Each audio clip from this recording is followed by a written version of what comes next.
সুন্দর একটি দিনের শুভেচ্ছা জানিয়ে রূপ গার্ডেনের নতুন একটি ভিডিওতে সকলকে স্বাগত। আশা করছি যে যেখান থেকে ভিডিওটি দেখছেন সকলে খুব পজিটিভ আছেন আর অবশ্যই সবুজের সাথে আছেন। আজকে জবা গাছের এখান থেকে ভিডিওটা শুরু করলাম।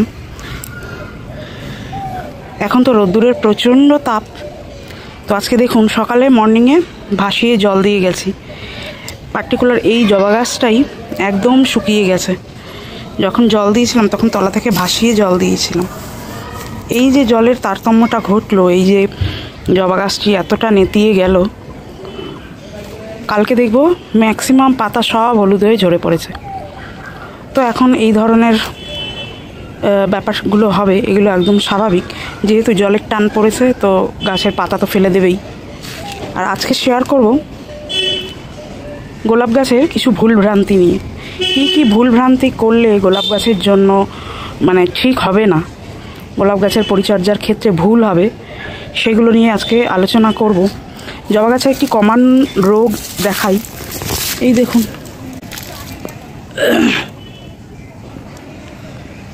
বড্ড বাজে রোগ এটা। এগুলো কিছুতেই যায় না। এদের সবথেকে ভালো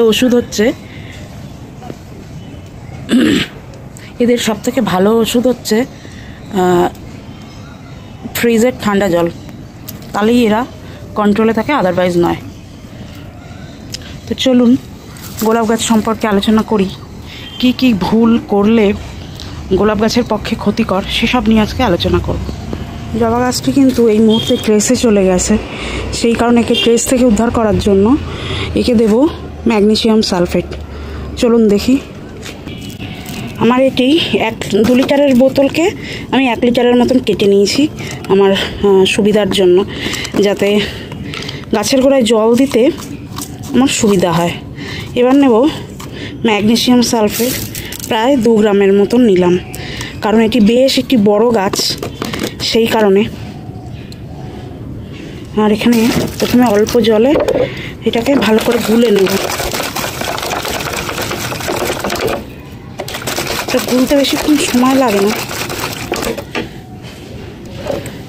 গুলে গেছে। এবার 1 লিটারের মতন জল আমি নিয়ে নিচ্ছি। 1 লিটার না, এই 1 লিটার থেকে একটু কম নেব।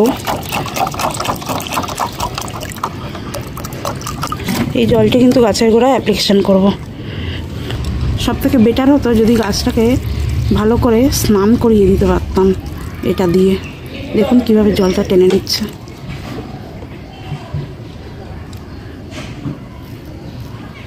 দেখেছেন, অনেকটা জলের ঘাটতি হয়ে গেছিল।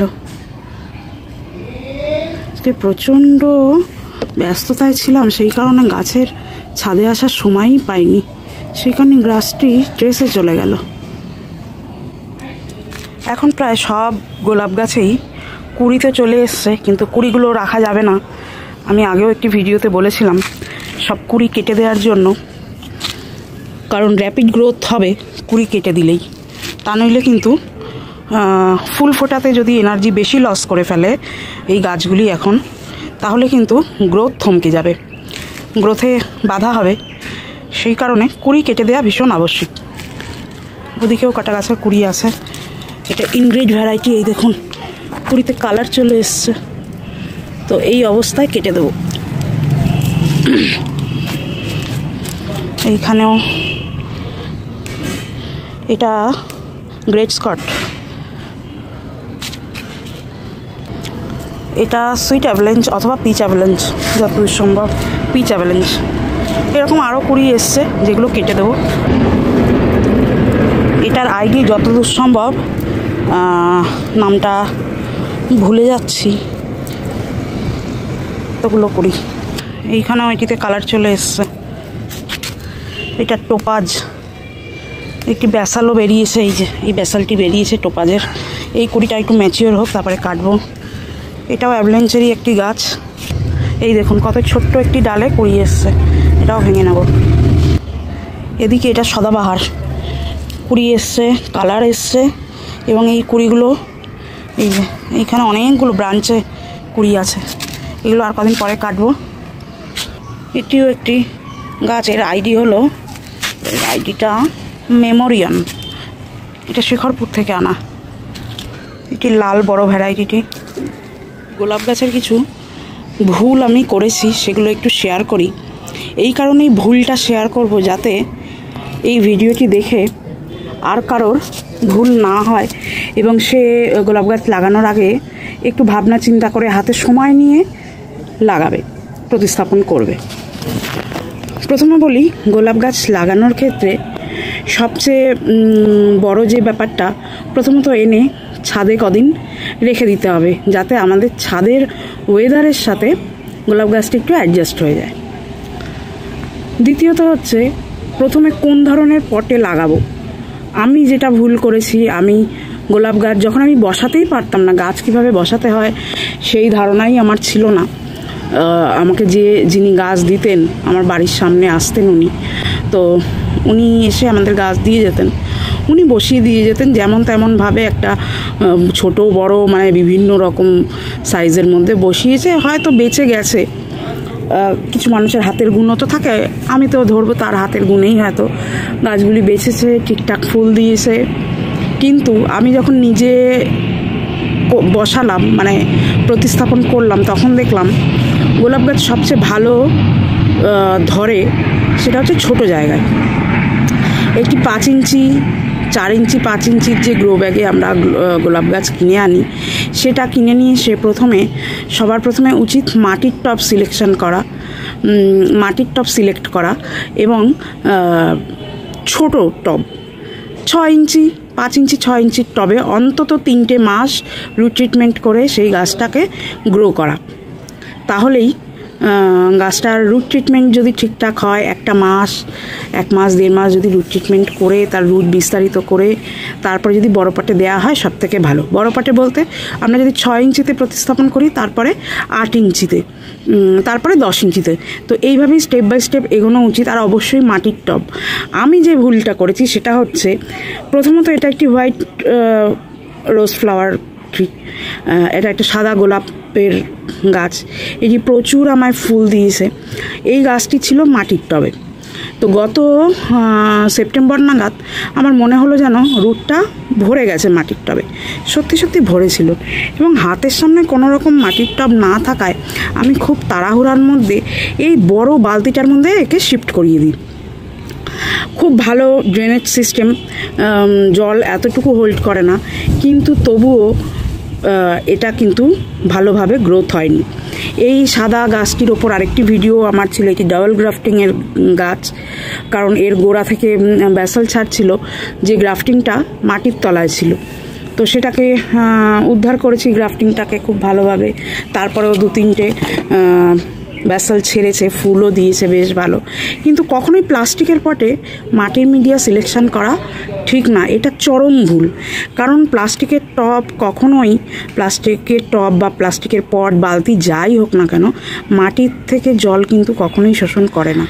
মাটির টবে যখন জল দেওয়া হয়, টবটা কী করে, কিছুটা জল কিন্তু টব নিজেও শোষণ করতে পারে। অতএব গাছের গোড়ায় যদি কখনো জল বেশি হয়, তাতে অসুবিধা হয় না, মাটির টব কিছুটা শোষণ করে নেয়। আর আবার এদিকে জল যখন আমরা দিই অতিরিক্ত গরমের জন্য, মাটির টবে কিন্তু গাছের শিকড় ঠান্ডা রাখে। আর প্লাস্টিকের টব কিন্তু ঠিক এর উল্টো। প্লাস্টিকের টবে কি হয়, শিকড়ের গায়ে গরম লাগে, গাছে গরম বেশি লাগে, তারপরে একটা স্যাঁতস্যাঁতে ভাব, যেহেতু প্লাস্টিকটা জল শোষণ করে না, সেই কারণে প্লাস্টিক কিন্তু ভীষণ ঘামে। প্লাস্টিকের পট মারাত্মকভাবে ঘামে। প্লাস্টিকের পটে ঘাম বেশি হওয়ার জন্য শিকড় ড্যামেজ হয়, তাতে গাছের গ্রোথের বৃদ্ধি ক্ষতি হয়, গাছ ঠিক মতন বাড়ে না, আর ফাঙ্গাস প্রবলেমের সৃষ্টি হয়। গাছে যদি অতিরিক্ত ফাঙ্গাস প্রবলেম হয়, তাহলে কিন্তু অনেক সময় গাছ মারাও যেতে পারে। কারণ গোলাপ গাছের একটা সহজাত বৈশিষ্ট্য বলবো না কি বলবো, এটা একটা প্রবলেমই বলা যেতে পারে, যে ডাইব্যাক হয়ে যাওয়া, ডাল শুকিয়ে কালো হয়ে যাওয়া এবং পুরো ডালটাকেই নষ্ট করে দেওয়া। এটা কিন্তু গোলাপ গাছের ফাঙ্গাস লাগার কারণে হয়, আবার কিছু কিছু গাছের সহজাত বৈশিষ্ট্যর কারণেই হয়। কিন্তু প্লাস্টিকের পটে যদি গাছ থাকে, তাহলে যদি ডাইব্যাক লাগে, তাহলে আমাদের বুঝতে হবে পট সিলেকশনের কারণেই ডাইব্যাক হচ্ছে এবং গাছটি ফাঙ্গাস অ্যাটাক হচ্ছে। প্লাস্টিক টবে বা বালতিতে আছে, তার মধ্যে এটি প্রিন্সেস ডি মোনাকো কালো বালতিতে, এটিতেও জল খুব ভালো পাস হয়। আমার প্রত্যেকটি গাছের মিডিয়াতেই, সে সিন্ডারে তো জল পাস ভালো হয়, সেই কারণেই আমরা সিন্ডারে করতে চাই। আর এটি তো মাটির মাটির মিডিয়া, প্লাস্টিক পটে আছে, জল ভীষণ ভালো ড্রেনেজ হয়। কিন্তু ওই যে একটা সমস্যা, এতে কিন্তু মাটি ঘামে, সহজে শুকাতে চায় না। হ্যাঁ, অনেক প্রবলেম আসে। সব থেকে যেটা বড় প্রবলেম ফাঙ্গাস অ্যাটাক। ফাঙ্গাসের প্রবলেম গাছে লেগে গেলে বৃদ্ধির হ্যাম্পার হবেই। এটিও আমার একটি প্লাস্টিক মিডিয়াতে বসানো। এই সব আস্তে আস্তে আমি মাটির পটে শিফট করব সময়ের সাথে। এখন তো গরমকাল, এখন হয়তো জলটা শুকিয়ে যাচ্ছে, ডেলির জল, কিন্তু আগামী বর্ষায় গাছগুলির ক্ষতি হতে পারে। সেই কারণে এই জুন জুলাইয়ের একটা দুটো বৃষ্টি হলেই ওয়েদারটা একটু নরম হবে, তখন কিন্তু যে সমস্ত গাছগুলো আমার প্লাস্টিক পটে আছে বা প্লাস্টিক বালতিতে আছে, সব আমি মাটির টবে শিফট করে দেবো। এই ভুলটা আর কেউ করবেন না, কারণ আমি এতে প্রচণ্ড ভুক্তভোগী হয়েছি। আমার সাদা ভ্যারাইটিটা প্রচণ্ড হ্যাম্পার হয়েছে গাছের বৃদ্ধিতে। তাই চাইবো কেউ এই ভুলটা করবেন না। 2 দিন পরে বসান, 2 দিন পরে টবে প্রতিস্থাপন করুন নতুন গাছ, কিন্তু মাটির মিডিয়াতে করুন।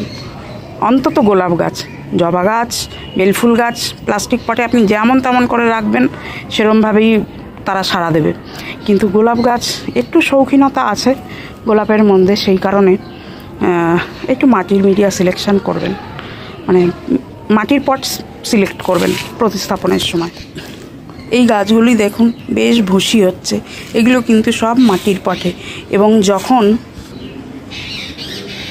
বড় পটে প্রতিস্থাপন করব, শিফট করব, তখন কিন্তু মাটির পটেই শিফট করব। এই গাছটি আমার প্রায় মরেই যাচ্ছিল, এর রুট ট্রিটমেন্ট করাতে আবার ব্যাসাল্ট ছেড়ে আস্তে আস্তে বৃদ্ধি হচ্ছে। তো মাটির পটে এটাই সুবিধা। প্লাস্টিক পটে, এই যে মিনিয়েচারটা আমার প্লাস্টিক পটে, এর জন্য কিন্তু আমার গাছের ক্ষতি হচ্ছে। এটি আরও বাড়তে পারত, কিন্তু এই পটের জন্য এটির বৃদ্ধি হ্যাম্পার হচ্ছে। প্লাস্টিক পটের কারণে এটির বৃদ্ধি হ্যাম্পার হচ্ছে। তো প্লাস্টিক পটটা একটু এড়িয়ে চলুন। আর গোলাপ গাছের সবচেয়ে বেশি যেটা দরকার, সেটা হলো একটু জলটা কন্ট্রোল করবেন। এখন গরমকাল, জল তো দেয়াই যায়, কিন্তু এখন জল দিলে কোনো অসুবিধা হবে না, এটা ঠিকই। এখন যত খুশি জল দেয়া যাবে, কিন্তু আগামী বর্ষা থেকে একটু জলটা কন্ট্রোল করবেন, দেখবেন গাছ ভালো হতে বাধ্য। এই ছিল আজকের ছোট্ট ভিডিও। সকলে সুস্থ থাকবেন, ভালো থাকবেন, আর অবশ্যই সবুজের সাথে থাকার চেষ্টা করবেন, এতে মন মানসিকতা ভীষণ ভালো থাকে। এর পরের ভিডিও আসবে ফার্টিলাইজার অ্যাপ্লিকেশান নিয়ে, অবশ্যই স্টে উইথ আস।